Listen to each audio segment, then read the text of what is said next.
போறது பூர்ண கொழுக்கட்டை சிம்பிளா எப்படி பண்ணலாம்ன்றதை இன்னைக்கு வீடியோல பார்க்கலாம். வாங்க வீடியோக்குள்ள போலாம். தேவையான பொருள் பார்த்துடலாம். 1 கப் அளவுக்கு தேங்காய் பூ, வெல்லம் 100 கிராம் அளவுக்கு எடுத்திருக்கேன், நெய் 2 ஸ்பூன் அளவு, உப்பு 2 ஸ்பூன் அளவுக்கு எள்ளு, வெள்ளை எள்ளு எடுத்திருக்கேன், ஏலக்காய் 4, அரிசி மாவு 1 கப்பு, தண்ணி தேவையான அளவு. அவ்வளவுதான் தேவையான பொருட்கள். வாங்க எப்படி செய்யலான்னு பார்க்கலாம். பேன் சூடானதும் அதுல நம்ம 2 ஸ்பூன் அளவுக்கு எடுத்து வச்சிருக்க வெள்ளை எள்ளு, இதை நல்ல ஒரு பொன்னிறமா வறுத்து எடுத்துக்கலாம். நம்ம இதை ஆற வச்சு பவுடர் பண்ணி எடுத்துக்கலாம். 1 ஸ்பூன் அளவுக்கு நெய் எடுத்துக்கலாம். அதுல துருவிய தேங்காய் பூ போட்டு லைட்டா வதக்கி விட்டுக்கலாம். லைட்டா வதங்கினா போதும்.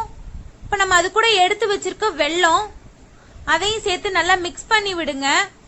வெல்லம் மெல்ட் ஆகிற அளவு இருந்தா போதும். வெல்லம் நல்லா கரைஞ்சிருச்சு. இப்ப நம்ம இதுல பொடி பண்ணி வச்சிருக்க எள்ளு, ஏலக்காய் இதை நம்ம சேர்த்து நல்லா மிக்ஸ் பண்ணி விடலாம். பூரணை ரெடி ஆயிடுச்சு. இன்னொரு கடாயில 2 ஸ்பூன் அளவுக்கு நெய் விட்டுட்டு அரிசி மாவு போட்டு வதக்கிக்கலாம். லைட்டா மணம் வர அளவு வதக்கினா போதும். அது கூட உப்பு சேர்த்துக்கோங்க. மாவுக்கு தேவையான அளவு உப்பு. வதங்கிடுச்சு. இப்ப நம்ம ஆற வச்சு எடுத்துக்கலாம். 1 கப் அரிசி மாவுக்கு 2 கிளாஸ் அளவு தண்ணி சூடு பண்ணி எடுத்துக்கலாம்.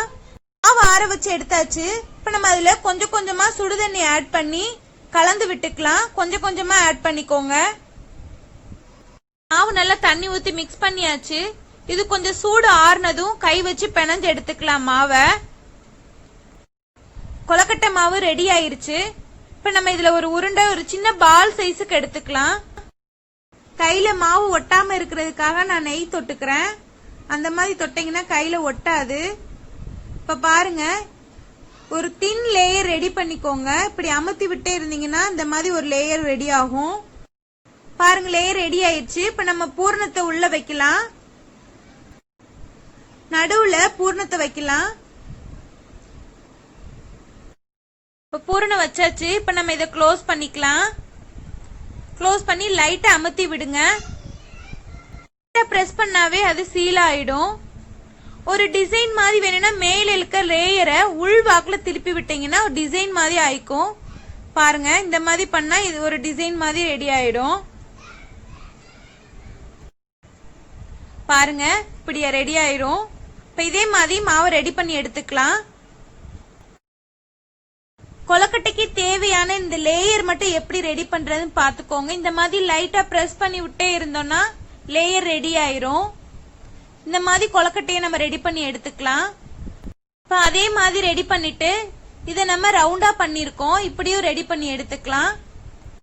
இப்ப ரெடி பண்ணி வச்ச கொழுக்கட்டைய வேக வச்சு எடுத்துக்கலாம். இப்ப கொழுக்கட்டை மாவோட கொஞ்சம் பூரணம் சேர்த்து மிக்ஸ் பண்ணி பிடி கொழுக்கட்டை மாதிரி ரெடி பண்ணிருக்கேன். இதையும் நம்ம வேக வச்சு எடுத்துக்கலாம்.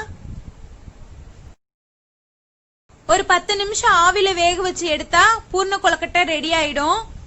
பாருங்க, ரெடி ஆயிடுச்சு. பூர்ண கொழுக்கட்டை, பிடி கொழுக்கட்டை ரெண்டும் ரெடி பண்ணிருக்கோம். பூர்ண கொழுக்கட்டை ரொம்ப ஈஸியா சிம்பிளா வீட்ல எப்படி செய்யலான்றத நம்ம பார்த்திருக்கோம். இந்த வீடியோ உங்களுக்கு பிடிச்சிருந்தா லைக் பண்ணுங்க, ஷேர் பண்ணுங்க, சப்ஸ்கிரைப் பண்ணுங்க friends. Thank you for watching. Thank you.